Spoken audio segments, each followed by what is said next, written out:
Seems that some extra burst protocol information creeped out. Make sure you guys smash the crap out of that subscribe button so you guys don't miss out more on us. I actually want to talk more about burst protocol here and what we have been given so far with this set. So we did get a pretty major update from October 3rd down here, and it actually involves the crown itself, which you guys remember we did get the crown as a card of the day card last week on Wednesday. And this is one of the most broken modern era staple cards, it feels like, printed in modern era history. And I also says, as the saying goes, heavy is the head that wears a crown. The monster targeted by crown gets hit with all the things. It's negated, it can't attack, it can't be destroyed. It's unaffected by card effects except for its own. You know, it can't be tributed or used for material. And finally, neither players can use monster effects in response to crown, trying to stop it. I also like the fact that they're advertising this down here. Since the crown, like all forbidden quick play spell cards, can be used on either turn, you can use it on any monster, friend or foe, as an offense or a defense. I think people have forgotten that the crown actually works as a multi-purposing tool. And you can stop your opponent's monster effects, disrupt their summoning strategy by making a monster unusable as material, or make it indestructible when struck or while it's stuck in attack position, which obviously will force battle damage.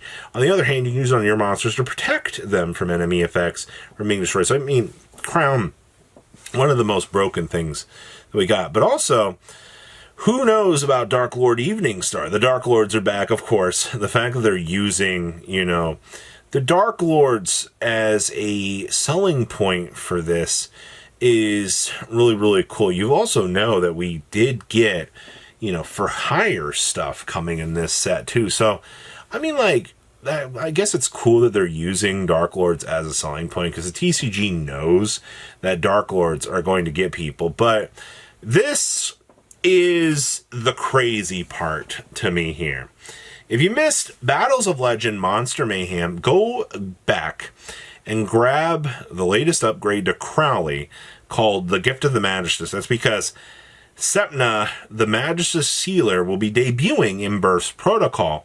But that's not all. The electrifying fusion monster Invoked Magistus Omega is going to be absolutely explosive in this. And I'm not going to lie, I thought we already had this card, but the fact that we are finally getting the discard search for Magistus, it is refreshing to finally see that we're getting this. Now, Konami, I don't need to tell you this, but where is Carmelia? Where is the rest of these? Where's the rest of these power cards that we needed to see for Sky Striker? Like, why are we leaving these locked up, you know, in another place? And I don't seem to understand that. I do actively think that you are finally seeing Konami go, oh crap, we have to do something about these sets, because the fact that they ported Spoon in here, the fact that we've got Crown, a new staple, Konami needs Burst Protocol to be a banger, and I think they're doing a good job so far with the tools that, you know, they're giving us. Now, there was also this little guy right here. This is Mercurium, the Living Quicksilver. It's a rank 10 Aqua Dark with 3,000 attack and 3,000 defense that attaches a monster from your deck to itself as material when it succeeds summon. And while Mercurium has a material, your opponent cannot activate any monster effects in their graveyard. Now, if you have a monster with the same attribute in your graveyard, Mercurium needs to be kept fed with the new materials to keep its effect going. But as long as you can keep him satisfied, you'll be able to shut down your opponent's key strategies. You know what's interesting to me about this card? Is this a TCG exclusive, or is this a card that hasn't been revealed in the OCG yet? Because as of right now, this card doesn't exist in the OCG. So we're boldly assuming that this ends up being a TCG exclusive to kind of paint the picture for you here and actually, you know, make this card look very, very good. And it's also time for that brand new world exclusive. The scientists have been deep in the lab messing around with things that are probably better off left alone. What's that? A scientist with dinosaurs. Okay, well, surely nothing can go wrong with their experiments, right? The fact that we're getting a TCG exclusive dinosaur archetype, of all things, is kind of crazy. Now, this kind of makes me wonder, though, is Mercurium, the living Quicksilver, part of this archetype? Because the way it's kind of worded here kind of does lead me to believe that, you know, this little guy actually does have a place within this archetype. So, I don't know. There's not much info to really go off of this. But the fact that they're advertising, you know, literally this far out in advance is kind of crazy, man. It's almost like Konami's getting their crap together. Now, last night, we literally got all of these new cards. We got Dracotail, we got K9, and we got Yummy. Now, obviously, the fact that they're announcing this support, once again, this far in advance, tells me that Konami wants you to go back and they want you to get Dracotail. They want you to have K9 cards. They also, we don't talk about the Yummy card. The Yummy card's not super good. But the fact they just gave K9 the ability to get a board wipe negate is actually kind of outlandishly broken. It is very surprising. It does feel like they're blowing a lot of these heavy hitter cards soon, but I mean, the fact that you're scraping all of this together does fundamentally feel, you know, pretty good for this theme. And I like that. I really do. I like that there is some good to this. Now, we also did get that Radiant Typhoon support, too.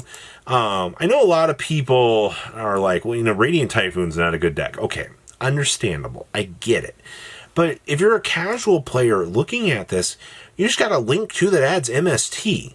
Like, that's literally like every player's dream. And also, it gets you the ability to beam out one of the trap cards. Like, your consistency for this pile has just gone up through the roof. They've done a very good job at facilitating and pushing, you know, you in a right direction with these new support cards. And, you know, we also got the DDD. You know what everybody was happy about with this? We now have the ability to recycle our Dark Contract cards. You know, that's a pretty big thing to be looking at in the world of, you know, modern Yu-Gi-Oh! Now, obviously, I don't have Dark Lords pulled up, but I mean, like, the Dark Lord support wasn't that good. You know, we also do have the, you know, for hire stuff, which, if anybody wants to complain about the for hire stuff making the deck playable, I'm so sorry to hear that. But you all know, like, the headliner for this set, you know, actually is the Borrel monster. And the fact that not only did we get the Flare Dragon, which literally just proceeds into another Link monster, which is crazy to me that they gave this deck the tools for that, but the Borrel Shroud Dragon has built-in, cannot be tributed, gives you the ability to go during the main phase, you get to literally pop and do your thing, and then it beams out another Link for Borrel. Like, if you don't think Burst Protocol right now if you really don't think of this set as shaping up to actually be a good set, I don't know what they can still do. Now, obviously, we could still get another card of the day by the time this is filming. We're also in film season, or in news season right now. Every day, you will be seeing, you know, possibly something coming for this. You know, if they've pulled out all of these stops this early for this set, they want hype, they want people to be excited, and they want you to have an equal opportunity to get these cards. They want you to go, hey, we want you to be ready for this. We're giving you, TCG's giving you literally 5-6 months here to be prepared for this. Well, it's actually like 5, but I mean, it's good enough. You know, this is the first time in like the game's history that they're actually trying here. It feels like. By the way, Crown's a broken card. But please, leave a comment down below. Tell me what you guys think. I'll see your beautiful faces back here in a day, guys. Patrons! Thank you.